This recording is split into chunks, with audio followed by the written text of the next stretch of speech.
Bismillahirrahmanirrahim. Assalamualaikum warahmatullahi wabarakatuh.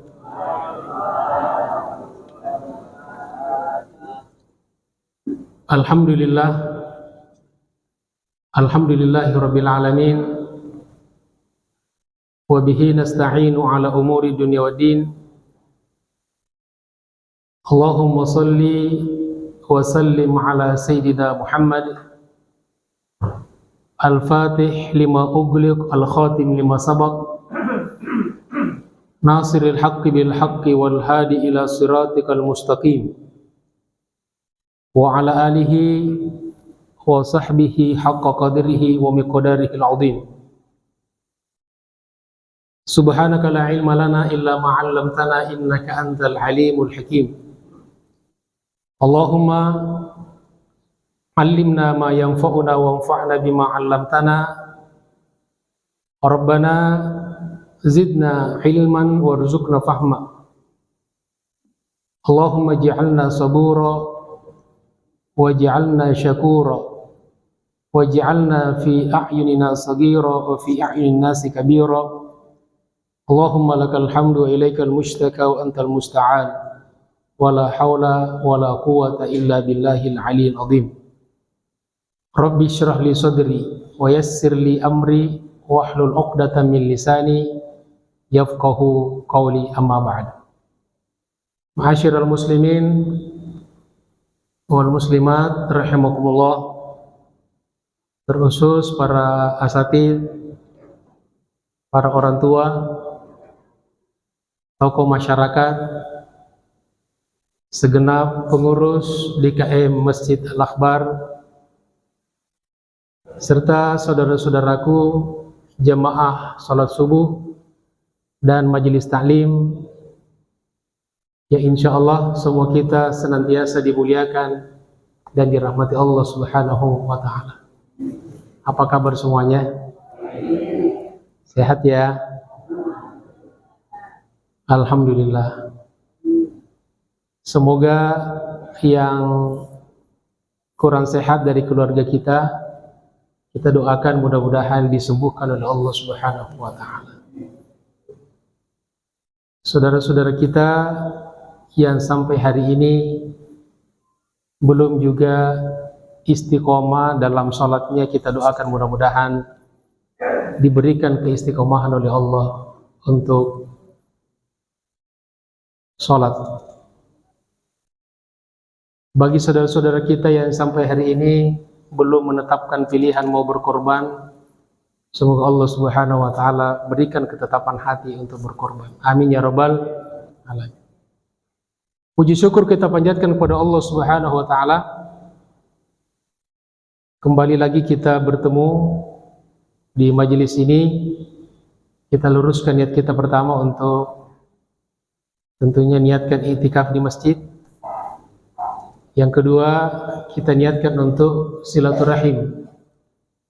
Mudah-mudahan dengan kita bersilaturahim dengan saudara-saudara kita, terutama di rumah Allah ini, maka Allah Subhanahu wa taala berkenan untuk melapangkan rezeki kita dan memanjangkan umur kita.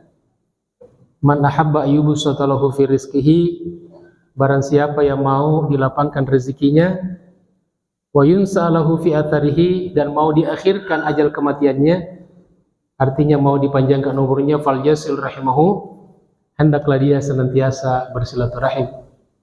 Dan yang tidak kalah pentingnya, kita niatkan untuk talabul ilmi, untuk mencari ilmu, untuk belajar. Karena kata Nabi, man kharaja fi talabil ilmi, barang siapa yang keluar rumah, yang pergi untuk belajar, fahuwa fi sabilillahi hatta yarji', maka dia berada di jalan Allah Subhanahu wa taala sampai pulang. Dan yang luar biasanya, bonus untuk orang-orang yang datang sholat subuh kemudian menunggu sampai terbit matahari, maka dia mendapatkan pahala haji dan umroh. Man shalla subuha fi jama'atin, barang siapa yang salat subuh berjamaah, thumma qa'ada yadhkurullah, kemudian dia duduk sambil berzikir kepada Allah Subhanahu wa taala, hatta tatlu'a syamsu, sampai terbit matahari. Thumma shalla raka'ataini, kemudian salat 2 rakaat, kanat lahu ka ajri hajjatin wa umrah, maka dia mendapatkan pahala haji dan umroh tamah, sempurna. Jadi Masya Allah, tadi masjid ini pulang kita sudah borong pahala yang luar biasa, insya Allah. Jamaah sekalian dirahmati Allah Subhanahu wa taala. Kemudian selanjutnya kita kembali pada pelajaran kita. Sekarang kita lanjutkan pembahasan kitab Khulasatun Nurul Yakin, ringkasan dari kitab yang berjudul Nurul Yakin fi Sirati Sayyidil Mursalin, yang ditulis oleh Syekh Umar Abdul Jabbar. Khulasahnya ya. Bismillahirrahmanirrahim. Qala al-muallif rahimahullah, Ghazwatu Badrinil Kubra. Jadi tema yang akan kita bahas pada pertemuan ini yaitu Perang Badar Al-Kubra. Apa artinya Al-Kubra? Yang besar. Jadi perang besar. Kenapa dinamakan perang besar? Karena ini perang yang pertama. Ghazwatu Badrin Al-Kubra, perang Badar yang Al-Kubra ini, yang besar ini, hiyal furqan, inilah yang disebutkan dengan Al-Furqan. Maka di dalam Al-Quran ada, kita baca Yaumal Furqan, Yaumal Taqal Jam'an. Itulah hari Furqan, hari bertemunya 2 kubu. 2 kubu besar antara kaum muslimin dan orang-orang musyrikin. Al-Furqan juga diartikan sebagai pembeda antara hak dengan batil. Jadi perang Badar juga disebut dengan Yaumul Furqan, hari Al-Furqan. Alladzi a'azzallahu bihil Islam, Allah Subhanahu wa taala muliakan Islam dengan perang Badar. Allah Subhanahu wa taala muliakan Islam dengan perang Badar. Wa rafa'a manarahu, Allah tinggikan. Al-manar di sini dikatakan alamun yuj'alu lil ihtida'i fit tariq. Allah tinggikan bendera Islam yang dijadikan sebagai petunjuk jalan. Wa tamasa syirka. Perang Badar juga ini telah menghapus dan menghancurkan kemusyrikan. Wa kharraba arkanahu, dan menghancurkan rukun-rukun dari kemusyrikan itu. Jadi seperti sama-sama kita ketahui, sejak perang Badar ini atau perang Badar sebagai momentum untuk menghancurkan dasar-dasar, rukun-rukun, pilar-pilar daripada kemusyrikan dengan izin Allah Subhanahu wa taala. Itu tentang perang Badar, dan tentu kita sudah juga sering membaca ya dalam Sirah Nabawiyah ada satu perang yang dinamakan dengan perang Badar. Apa sebab terjadinya? Wasababuha, dan sebabnya, sebab terjadinya perang Badar, anna Rasulullah sallallahu alaihi wasallam kharaja liya'taridu 'iran li Quraisy. Jadi sebabnya, ceritanya nih, bahwa Rasulullah sallallahu alaihi wasallam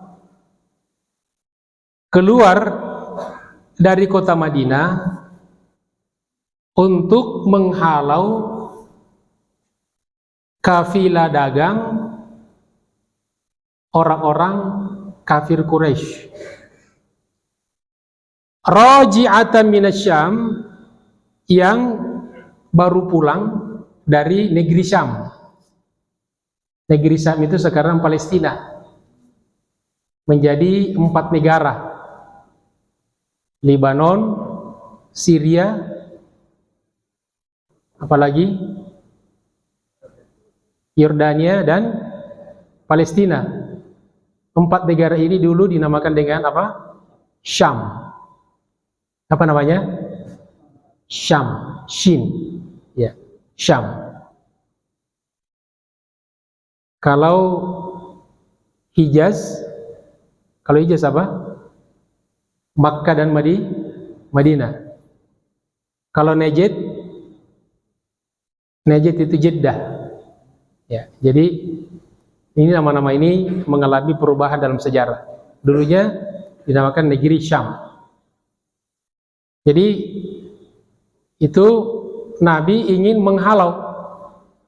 menghadang kafilah kafir Quraisy yang baru pulang berbelanja dari negeri Syam. Ya. Makanya dalam Al-Qur'an li ilafi Quraisyin ilafihim rihlatash syita'i was-shaif. Jadi mereka melakukan perjalanan 2 kali dalam setahun untuk dagang. Jadi mereka ini sudah melakukan transaksi jual beli lintas negara. Nah, kenapa Nabi ingin mengambil atau menghadang kafilah ini sebagai pembalasan? Karena harta benda sahabat-sahabat Nabi yang hijrah ke Madinah itu semuanya dirampas oleh orang-orang kafir Quraisy di Makkah. Maka Nabi ingin memberikan pelajaran. Ini satu dalil bahwa kita orang Islam itu kalau dizolimi jangan diam saja. Kita juga harus punya cara agar orang itu bukan semata-mata kita ingin melampiaskan dendam kita, bukan, tetapi agar orang bersalah itu tahu diri. Sebab kalau orang salah didiamkan, dia merasa kesalahannya jadi benar. Betul apa betul? Bilang aja betul lah. Jadi itu sebab terjadinya perang Badar. Berapa orang yang menyertai Nabi menghalau kafilah Quraisy itu? 313 rajulan. 313 orang laki-laki. Berapa orang? 313 orang. Laki-laki apa perempuan? Laki-laki. Ya. Jadi memang kalau urusan luar rumah, urusan berperang ini biasanya didahulukan kaum laki-laki.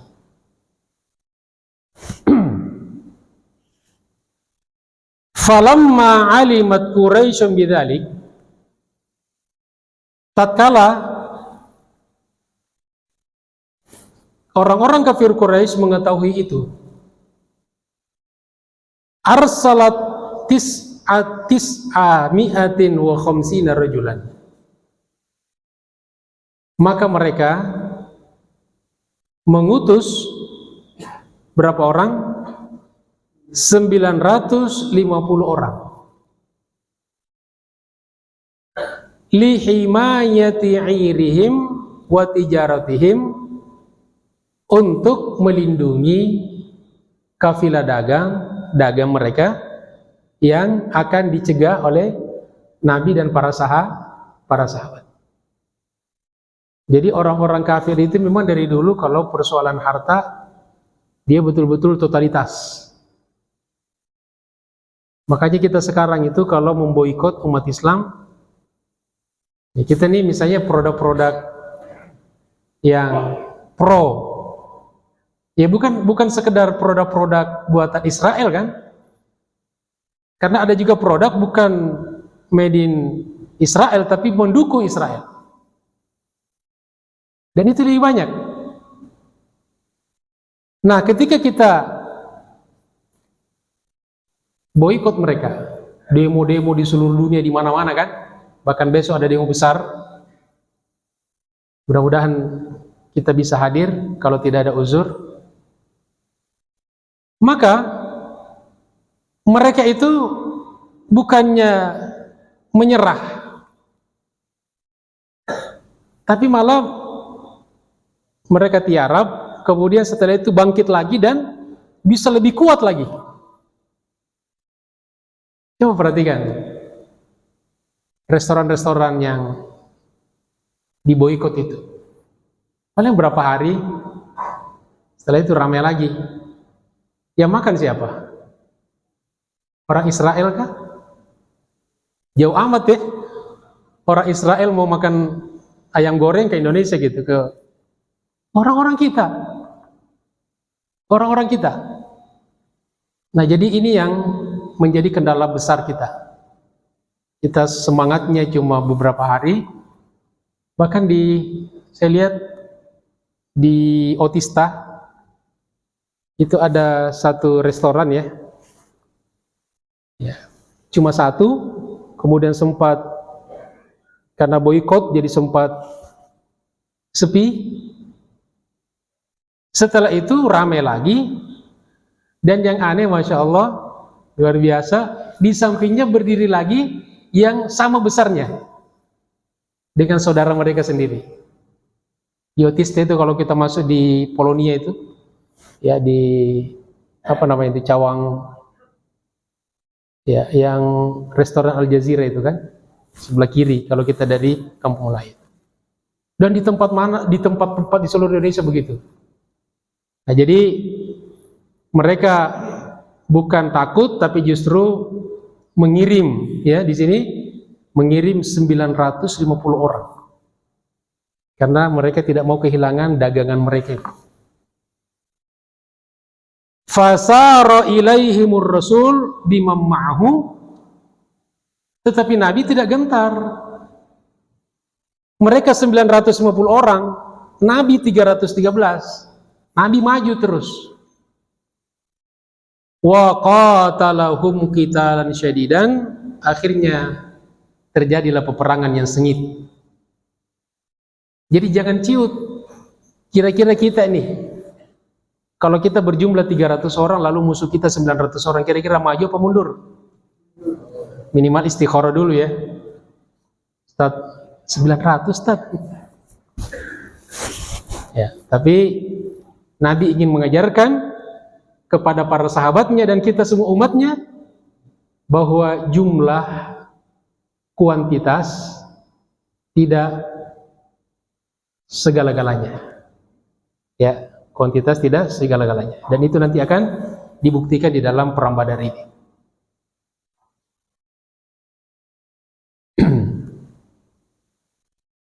Di sini dijelaskan istasyara ar-rasulu ashabahu qabla safarihi bima yaf'aluhu. Jadi sebelum Nabi berangkat untuk berperang melawan orang-orang Quraisy, kafir Quraisy, beliau bermusyawarah dengan sahabat-sahabatnya.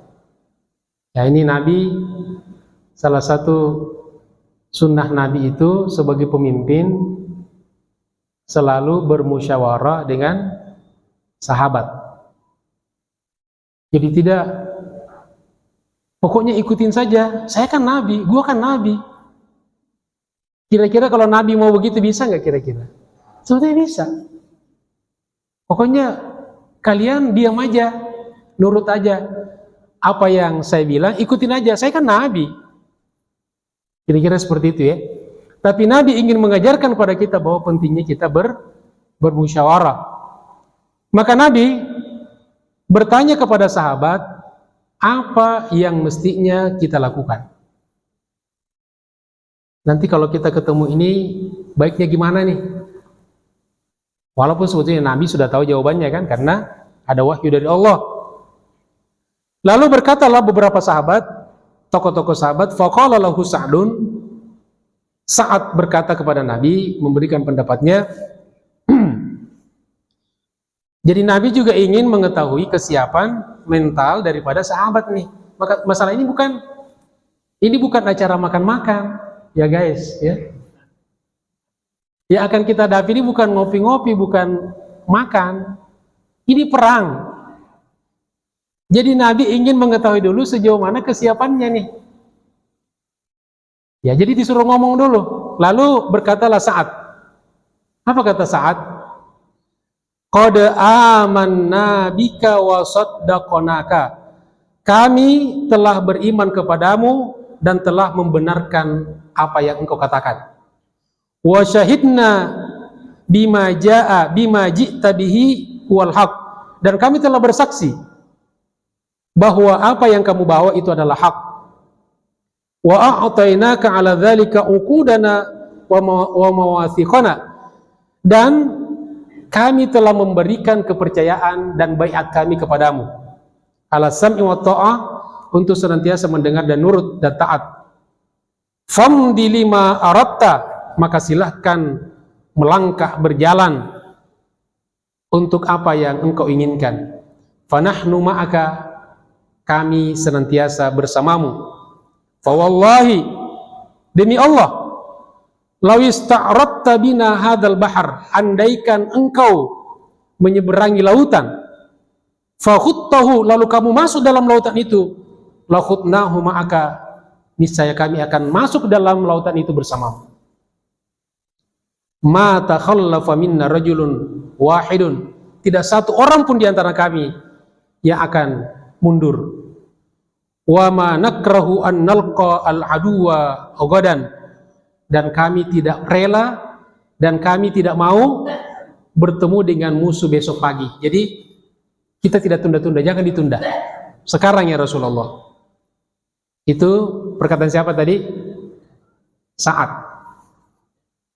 Nabi tidak cukup dengan satu orang nih.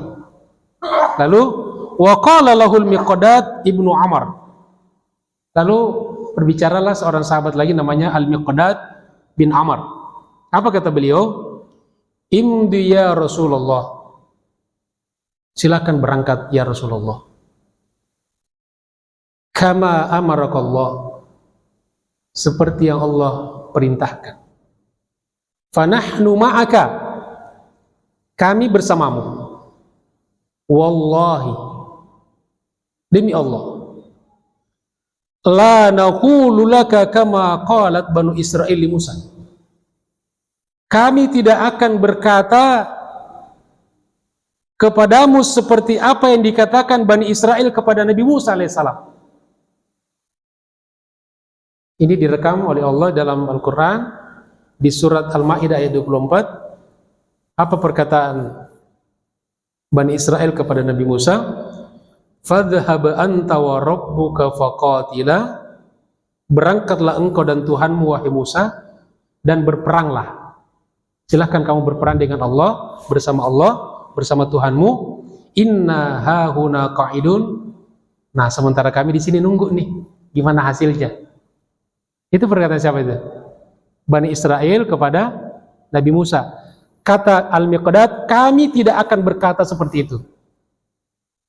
Walakin, akan tetapi, idhhab anta wa rabbuka faqatila, silahkan engkau berangkat dan Tuhanmu, artinya dengan izin Tuhanmu, dan berperanglah. inna ma'akuma muqatilun, sesungguhnya kami akan bersamamu ikut berperang. Kira-kira sama nggak antara perkataan Bani Israel kepada Musa dan perkataan sahabat kepada Nabi? Sama nggak? Tidak sama. Jadi justru mereka tidak mau seperti Bani Israel, tapi maunya Nabi berangkat dan mereka ikut berperang bersama baginda Rasulullah Sallallahu Alaihi Wasallam. Nah, setelah mendengarkan dua orang itu, atau mungkin juga lebih, tapi yang direkam dalam riwayat, paling tidak ini karena dipilih yang jelas komitmennya, maka apa yang Nabi rasakan? Fasurrar Rasulu Sallallahu Alaihi Wasallam min jawabihima, Nabi gembira, Nabi senang mendengarkan jawaban dari sahabat-sahabat tersebut. Wasara bil jaisi, lalu beliau berangkat bersama pasukan. Yang berapa orang tadi? Berapa orang? 313. Gampang diingatkan, nomor cantik ya. 313. Hatta wasala ila ardin sabikhatin, sampailah ke sebuah tempat, lokasi yang tandus. Laisa fiha ma'un, di sana tidak ada air. Fa asbahal muslimuna itashan, lalu orang-orang Islam haus. Orang-orang Islam haus, apalagi di sana panas. Bapak Ibu sekarang haus enggak? Nah, udah minum kan? Jemaah haji yang berangkat sekarang itu bukan berperang tapi juga haus ya. Sekarang agak panas. Kemarin sampai 38 derajat. Dan semakin hari semakin meningkat, dan diprediksi nanti di puncak haji itu sampai mencapai 48 sampai 50 derajat. Kita doakan saudara-saudara kita, keluarga kita yang berangkat haji, semoga diberikan perlindungan dan dijaga oleh Allah Subhanahu wa ta'ala. Amin ya rabbal alamin. Jadi orang Islam haus. Kalau haus butuh apa? Minum. Di sana ada air enggak? Enggak ada air, enggak ada sumur. Kalau kita kan tinggal buka keran. Ada uvia malah kan? Alhamdulillah, enak banget kita ngaji di ruang ber-AC. Alhamdulillah. Setelah ini ada sarapan enggak? Alhamdulillah lagi tuh, Masya Allah. Ya luar biasa. Jadi kalau masih malas-malas lagi, alasannya apa ya? Jadi orang Islam haus. Yang luar biasa, ba'duhum junubun. Di antara mereka ada yang junub. Junub kenapa junub? Mimpi. Ya, laki-laki ini ya kalau tidak tersalurkan biasanya jalur apa? Mimpi. Ya. Terutama yang masih muda-muda nih. Kemudian wa ba'duhum muhdithun. Sebagian mereka hadas. Kan mau berwudu, kan dijaga wudunya tapi batal. Kan pengen bersuci. Lalu apa yang terjadi ya mas kalian? Fa arsalallahu alaihim mataran. Allah kirim kepada mereka apa? Hujan. Salaminhul wadi, yang sampai mengisi lembah di mana mereka berada. Yang tadinya kering tidak ada air, begitu hujan datang langsung meluap. Kenapa jemaah sekalian? Di Arab itu kalau hujan cepat banjir. Kenapa? Karena pertama salurannya sedikit. Karena memang didesain bukan untuk banyak air. Iya kan? Yang kedua, daya serapnya itu kan banyak batunya. Jadi tidak bisa menampung banyak air karena batu. Nah, maka air melimpah, di lembah itu melimpah. Fasyaribu wa tawadda'u wa gtasalu. Mereka pun minum dari air hujan. Alhamdulillah. Wa tawadda'u, mereka berwudu. Wa gtasalahu, mereka mandi. Wa sana'ul hiyada wa malauha. Lalu airnya pun ditampung. Jadi orang-orang Arab ini dulu kalau hujan itu ditampung. Ya, mereka punya kirbah. Kulit-kulit onta itu dijahit, kemudian dijadikan penampungan air. Penampungan air. Dulu nggak ada plastik, nggak ada jerigen, ya, nggak ada galon. Apalagi galon Uvia. Uvia belum ada. Jadi dari kirbah. Wala bidatil ardu, dan tanah pun menjadi kokoh. Hatta thabatat 'alaiha al-aqdam, sehingga diinjaknya pun jadi enak. Jadi tanah berpasir yang ditempati oleh orang-orang Islam, oleh Nabi dan sahabat, ketika kena air, maka tanahnya, pasirnya itu jadi rapat, jadi enak diinjak, tidak licin, tidak berdebu. Ammal musyrikun, adapun di pihak orang-orang musyrik, orang-orang kafir, fa innal matara wahhala ardahum.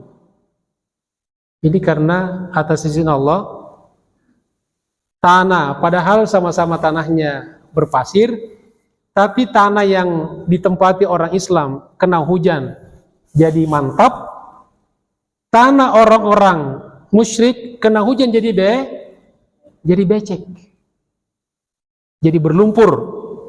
Maka apa terjadi sama sekalian? Hatta saru wala yastati'una al-irtihal, sampai nggak bisa jalan. Coba Bapak Ibu bayangkan kalau kita di satu tempat kemudian berbecek, berlumpur, nggak bisa kita jalan, nggak enak, aktivitas nggak enak. Wa misdaqu dzalika qauluhu ta'ala, ini dibenarkan oleh firman Allah Subhanahu wa taala di dalam surat Al-Anfal ayat 11, wa yunazzilu 'alaikum minas samaa'i maa'a, dan dia menurunkan atas kalian dari langit air. Allah turunkan air, hujan. Liyutahhirakum bihi, agar kalian bisa bersuci dengan air itu. Wa yudhhiba 'ankum rijsasy syaitan, dan dengan hujan itu menghilangkan was-was, stres, ya, godaan-godaan syaitan, ketakutan-ketakutan. Ya kalau panas orang stres ya, begitu kena air hujan jadi adem. Orang haus stres, begitu dapat minum enak, nyaman. Kemudian waliyarbita ala qulubikum, dan untuk mengokohkan hati-hati kalian, wa yuthabbita bihil aqdam, dan mengokohkan pijakan kaki. Itu tadi ya. Jadi tanah berlumpur karena hujan jadi malah makin kokoh, ya. Karena kalau orang mau berperang itu kan butuh kuda-kuda ya. Kita mau bela diri aja butuh kuda-kuda kan, apalagi perang. Nah, jadi perlu lokasi yang baik, ya, perlu tanah yang mantap diinjak.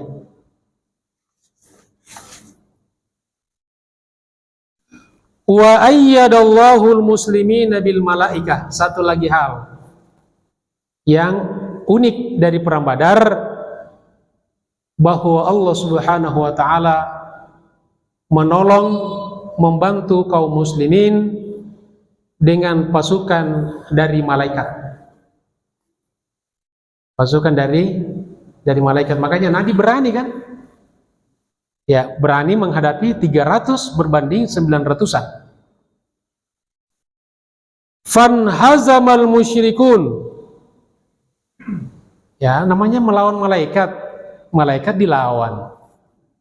Ya, ini malaikat benaran nih, bukan yang ngaku malaikat. Maka orang-orang musyrik pun kalah, padahal jumlah mereka lebih banyak. Wa tabi'ahumul muslimun, lalu mereka pun diikuti oleh orang Islam, dibuntutin, artinya dikuasai. Yaqtuluna wa ya'siruna, mereka berperang dan mereka kemudian menawan. Ada yang dibunuh dan ada yang ditawan. Faqutila minal musyrikina sab'una rajulan. Berapa yang tewas dari orang-orang musyrik Quraisy? Sab'una rajulan. Berapa? 70 orang. Sab'una 70 orang. Jadi 70 orang yang tewas dari orang-orang musyrik. Minhum Abu Jahlin. Dari 70 orang itu yang tewas, di antaranya ada nama siapa? Abu Jahal. Wa usira minhum sab'una asiran. 70 orang dibunuh, 70 orang ditawan, ditangkap dan dijadikan tawanan. Kemudian dari kalangan orang Islam berapa yang wafat? Wa qutila minal muslimin, dan gugur dari pihak orang Islam. Jadi kalau orang kafir kita katakan tewas. Kalau orang Islam kita katakan apa? Gugur. Jangan dibalik. Gugur dari orang-orang kafir, tewas dari orang-orang Islam. Terbalik itu guys, ya. Jadi dan dari kalangan orang Islam itu gugur. Fi hadhil ghazwa, di perang ini, di perang Badar. Jadi kalau ada pertanyaan, berapa orang yang gugur dari kalangan sahabat di perang Badar? Jawabannya berapa? Berapa jamaah sekalian? Berapa yang gugur? Arba'ata asyara rajulan. 14 orang. Berapa? 14 orang. Jadi semua ini angka-angka cantik ini, biar gampang dihafal ya. Thumma amara ar-rasulu bidafni qatlal muslimin wal musyrikin. Lalu Nabi sallallahu alaihi wasallam memerintahkan untuk mengubur orang-orang Islam dan orang-orang musyrik. Masya Allah. Jadi kalau kita kira-kira nih, paling yang kita urusi orang Islam aja kan. Orang musyrik mungkin ya udah biarin aja. Atau mungkin ada yang teriak bakar gitu. Kayak kalau ada begal ketangkap ya, nah itu udah Masya Allah. Kalau tidak cepat datang aparat, ya biasanya mati di tempat. Sering kejadian sampai dibakar. Ya, kadang-kadang kita juga tidak tega melihat ya orang-orang yang diperlakukan seperti itu. Tapi kita juga tidak tega kalau beraksi gitu, ngelihat aksinya. Ya, membunuh perempuan, memperkosa, menusuk ya. Nah, tapi kalau ditangkap juga kadang-kadang tega juga kita lihatnya. Semoga Allah ampuni semua orang-orang yang berdosa, yang bersalah. Amin ya rabbal alamin. Jadi Nabi kemudian memerintahkan kepada sahabat untuk menguburkan semua orang yang meninggal di perang itu, baik dari kalangan sahabat sendiri ataupun dari kalangan orang-orang musyrik. Karena orang-orang musyrik ini kalau tidak dikuburkan, ini bangkainya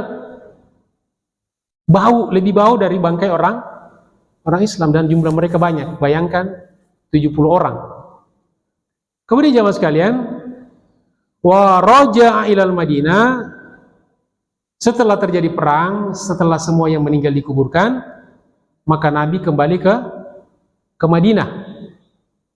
Kita tahu Badar itu, lokasi perang Badar dari Madinah itu kurang lebih 150 km. Berapa? 150-an kilometer. Kami di Madinah dulu, waktu mahasiswa, kita ada rihlah. Ya, ada rihlah Tapi rehla dari kampus. Jadi kenapa kita rehla ke Badar ini? Karena ini salah satu peristiwa, salah satu tempat yang sangat viral ya, sangat terkenal dalam sejarah. Kalau kita baca buku sejarah, itu pasti semuanya berbicara tentang perang Badar. Sampai di sana tanah biasa, ya tidak ada apa-apa. Tapi yang pasti di tempat itu pernah terjadi peperangan yang disebutkan dengan peperangan itulah Islam menjadi berjaya, dan di peperang itulah semangat orang Islam lebih bangkit lagi untuk berjuang melawan orang-orang musyrik. Alhamdulillah. Kemudian jemaah sekalian, walamma qarabaha, setelah sudah mendekati Madinah, Nabi balik ke Madinah dengan para sahabatnya. Ya bayangkan ketika itu jemaah sekalian tidak ada kendaraan, ya tidak ada kereta, tidak ada mobil, tidak ada Gojek, gitu kan. Lalu semuanya serba naik kuda, naik onta, jalan kaki.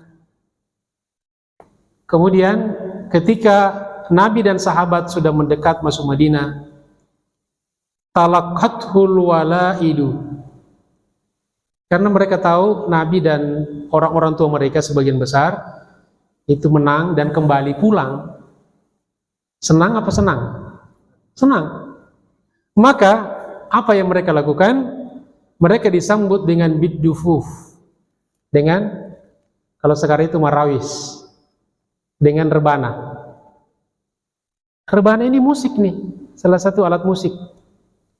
Dan ini bagian dari sunnah. Jadi salah besar kalau dikatakan musik itu haram secara mutlak, enggak. Bahkan ada musik yang disunnahkan. Bahkan kalau walimah, orang menikah, kata Nabi, rayakan dengan salah satu diantaranya dengan biddufuf. Pukulkan rebana. Itu kan perintah Nabi. Makanya saya kemarin ketika baru selesai dari mukerda di Majelis Ulama, ada wartawan datang. Wartawan ini kan nanya-nanya kan, yang dianggap ada beberapa orang dari Majelis Ulama ditanya itu kan. Kemudian saya juga ditanya, pendapat Kiai tentang musik bagaimana? Kan lagi ramai-ramainya dia. Ya saya bilang, saya tidak mau berpendapat. Saya cuma bilang, saya sependapat dengan pendapatnya Syekh Dr. Yusuf Al-Qardawi. Apa itu? Bahwa musik ini bukan alat musik ya, bukan hanya sekedar alat musik. Musik itu kan suara yang punya nada gitu kan, punya irama. Musik itu kata Yusuf Qardawi sama dengan berbicara. Kalau bicara kita baik, bermanfaat, maka baik. Kalau bicara kita buruk, maka buruk. Itu kesimpulan itu dari banyak beliau ini kan. Beliau itu kalau baca Quran, baca hadis, langsung terinspirasi judul buku. Bukan judul makalah ya, atau bukan judul materi ceramah, bukan. Itu beliau mengatakan dalam bukunya itu. Beliau kalau lagi baca Quran nih, itu sudah berlomba-lomba di otaknya itu muncul calon-calon judul buku. Beliau produktif sekali, wafat usia sampai 95 tahun lebih. Ya, baru berapa tahun yang lalu meninggal. Karyanya luar biasa. Saya kira tidak ada ulama kontemporer yang selengkap beliau. Analisa-analisanya, memahami dalil. Karena dalil itu bukan sekedar diterjemahkan, harus dipahami sesuai dengan konteks zamannya, kebutuhan kita. Maka beliau luar biasa pendapatnya, sampai menulis satu buku namanya Fiqhul Musiqah. Fikih musik. Itu saya baca tidak ada ulama kontemporer yang berbicara musik yang selengkap beliau. Ya. Jadi kemudian disambut dengan biddufuf. Dengan apa? Dengan rebana. Itu yang jelmaan sekarang marawis, ketimpring. Ibu-ibu itu kan apa? apa Ciputat Ciledug gitu kan? Ya, Ciputat Ciledug yang dibunyi-bunyikan itu. Itu bagus itu. Ada orang menikah. Kemudian apa? Wa yunshiduna, dan mereka bernyanyi nasyid. Nasyid ini juga seandainya, andaikan dufuf rebana itu dilarang, Nabi pasti jangan lakukan itu. Jangan lakukan itu. Nabi biarkan, artinya boleh. Kemudian mereka nasyid. Nasyid itu bagus. Nasyid itu bagus. Apa yang dilakukan diantaranya? Tola'an badru alaina min thaniyatil wada' wajaba syukru alaina mada'a lillahi da. Artinya apa? Telah datang pemenang perang Badar, kembali kepada kami, dan seterusnya. Jadi ini nasihat ini bagus kalau kita menyambut misalnya orang yang keluarga kita datang dalam keadaan sehat. Ibu-ibu di rumah kalau suaminya dari jauh kemudian pulang, ajak anak-anaknya, ayo nak kita sambut papa. Ya di pintu lah. Tola'a badru alaina. Kebetulan bapaknya namanya Badruddin, Pak Badar namanya. Ya mas sekalian, kita lanjut apa lanjut? Waktunya berapa menit lagi syuruk? Ya, 5 menit. Baik, saya kira cukup ya, karena biar kita beri kesempatan kepada jemaah sebelum ditutup untuk mau menambahkan, silakan, atau bertanya. Silakan jemaah sekalian.